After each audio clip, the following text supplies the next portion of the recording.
राना साहब दूसरा ही बताएगा कि अब केपी की जो सूरत हाल है उस पर क्या गवर्नमेंट क्या सोच रही है? गवर्नर साहब तो साफ साफ कह रहे हैं कि जी लगाएं, इमरजेंसी लगाएं, गवर्नर राज लगाना है जो भी लगाएं, क्योंकि अगर ये ना हुआ तो it will be too late. महीना, 1.5 महीने, 2 महीने बाद सूरत हाल जो है वो अगर हम फिर चाहें भी तो काबू नहीं कर पाएंगे। नहीं, फ़िलहाल तो ये कदम नहीं उठाना चाहिए। ये पॉलिटिकली जो है वो बिल्कुल हमें सूट नहीं करता गवर्नर राज, और बिल्कुल नहीं लगाना चाहिए। इसके जो है वो जो इम्पैक्ट्स और जो इसके रिपरकशंस होंगे, ख़ास तौर पे हम शंघाई कॉन्फ्रेंस करने जा रहे हैं, तो फ़िलहाल तो ऐसा नहीं होना चाहिए और ना ही कोई ऐसी सोच वज़ीर आज़म या फेडरल लेवल पे है। बाकी ठीक है, जो उन्होंने कानून की ख़िलाफ़ वर्जी की है जहाँ जहाँ पे भी की है, तो उसके ऊपर जो भी लीगल एक्शन है वो पूरी जो है वो ताकत से होना चाहिए। ये 9 मई की तरह जो है ये डिले नहीं होना चाहिए।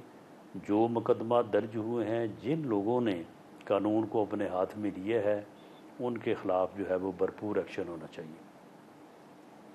लेकिन राणा साहब अगर देखिए बगैर इजाज़त आप धावा बोल रहे हैं इस्लामाबाद पर, हज़ारों का जत्था है, उनमें कुछ लोगों के पास असला भी था, फिर केपी पुलिस के एहलकार भी साथ में ला रहे हैं, लेकिन केपी हाउस से उनका इतनी आसानी से निकल जाना, इस्लामाबाद पुलिस की नाक के नीचे रेंजर्स वहाँ पर खड़ी थी, तो अगर लीगल एक्शन हो भी तो उन्हें अरेस्ट तो नहीं, अगर आप इस्लामाबाद से अरेस्ट नहीं कर सकते तो केपी में कैसे अरेस्ट करेंगे उनको?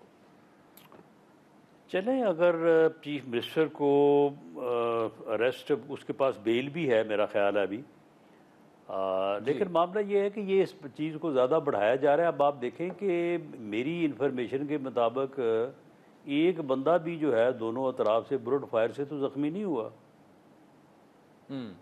तो और जो शहादत हुई है कांस्टेबल की, वो भी जो है वो बुलेट फायर से नहीं हुई, बुलेट से नहीं हुई वो।